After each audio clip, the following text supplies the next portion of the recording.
Isn't it ironic that the same people who said Donald Trump will cause World War III are literally calling for the potential catalyst for World War III, saying if we don't start World War III, we will likely have World War III. It's that dumb. Look, big divide here, and not just along party lines. Do we bomb Iran's nuclear facility or do we not? Do we get involved or do we stay out of it?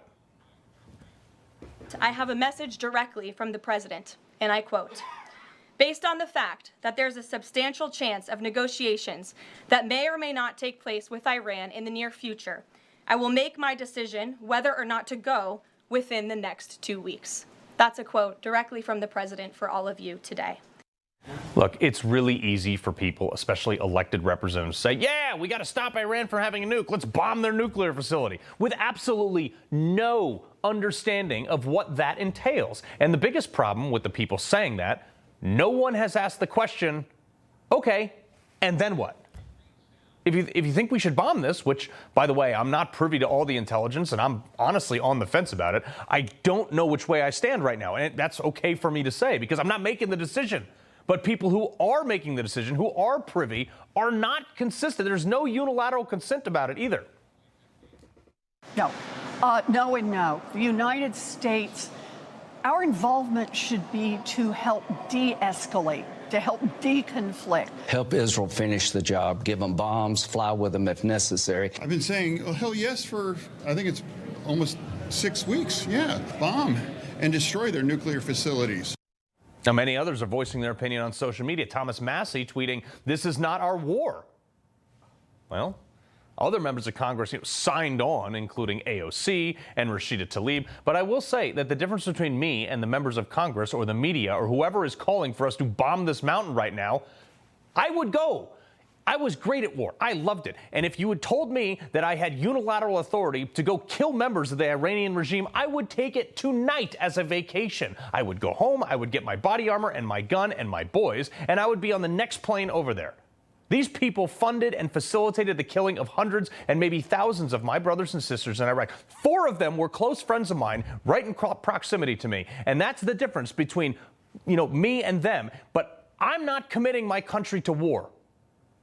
But I asked the people calling for action, would you do the same?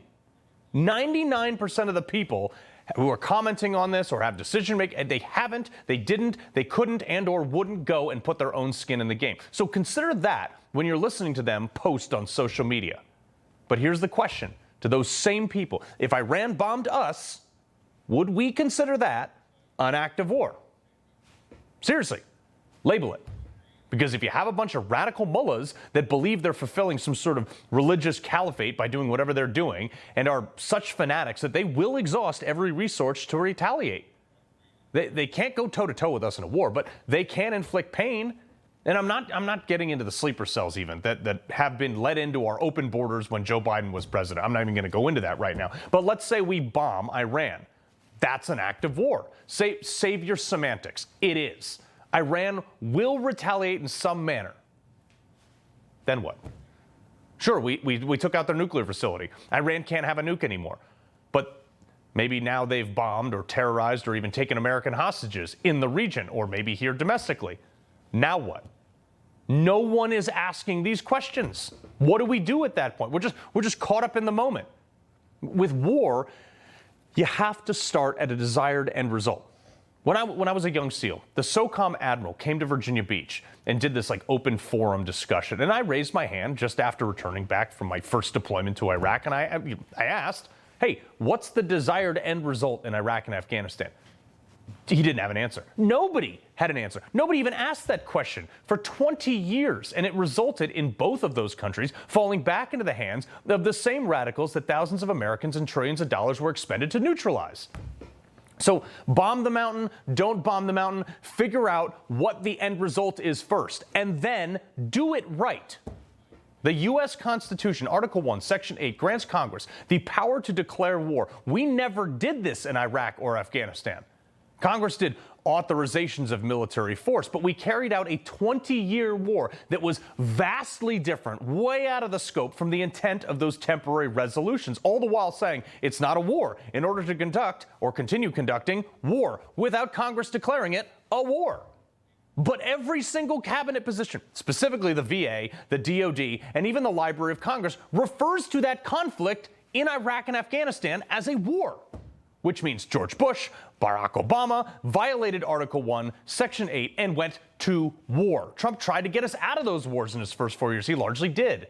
This is my problem. It's always mission creep, and that's what concerns me here. Like I said, I'll go tomorrow if they let me, but I'm not committing my country to war yet. And that is why I want to define a definitive constitutional action if we decide to do this. All in, all out. Again, maybe we have to do it. I'm not saying no. I'm just saying do it right if we do. Because if we don't get Congress to declare war, what about when Iran or its proxies strike back? Do we get to respond? When is it war and when is it not war? Oh, Carl, it's too hard for Congress to agree on war. That is the point. War is supposed to be difficult to declare because people die. The other part of this is pure political, because if Trump does this, even as members of both sides of the aisle are calling for him to do it, God forbid this becomes a dragged out conflict. As soon as it's politically unpopular, like who knows how fast that could be, all those congressmen and all those senators are going to turn around and say, well, we never authorized Trump to go to war. And you know darn well if the Democrats take back the House, they will impeach Trump over this. They just will. So the least you guys can do in Congress is put it up for a vote. It's actually your constitutional mandate. And if you vote no and Iran gets a nuke, that's on you. You can't blame Donald Trump, and you can't run away from it in the next election cycle. And if you vote yes and you get us into a war, also on you, and in the next election cycle too. But they won't do that, just like they didn't do it in Iraq and Afghanistan because of politics while people were dying. And you know what happened?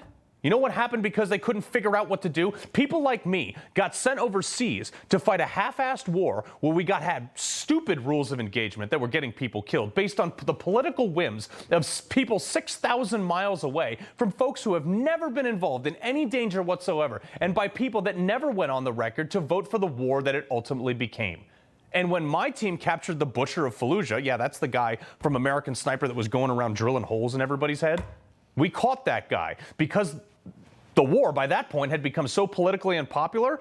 In an effort to appease people, we got charged with prisoner abuse and had to defend our innocence because the administration didn't have our back as soldiers. That is what happens when you enter a half-assed conflict with no end result and no one asks, and then what? That's how you get $80 billion in military equipment left behind in Afghanistan in the hands of the very people we spent the last 20 years fighting. This is not just bomb the mountain and we're done. This is a $100 billion commitment before the first bomb even leaves the plane. These are $2 billion planes that we're putting at risk here. It takes 119 hours of maintenance for every 1 hour of flight time for these things. Each one, all 19 in our arsenal, has to fly 30 hours per bomb, which costs $15 million for one bomb. We've already committed 3 carrier battle groups, all of which would be at risk to and potential targets. That's 1 aircraft carrier at between $10 and $15 billion, depending on how old it is. 2 guided missile cruisers at $2 billion apiece. 4 destroyers, $2 billion times 4. That's $8 billion right there. 1 to 2 submarines at $3.6 billion each. 2 supply ships clocking in around $2 billion for each one of those. And almost 8,000 people to man them. For each of the 3 carrier battle groups. That's just for one group, on which every single person gets hazardous duty pay for up to $250 a month, times 8,000 crew members. Tack that on the additional pays people get while deployed. You get up there real quick, okay?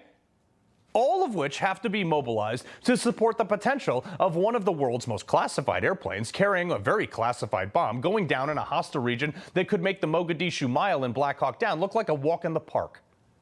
So when you hear someone say, oh, just bomb the mountain, they have demonstrated conclusively that they do not possess the knowledge to weigh in on such a matter, because it's not that simple.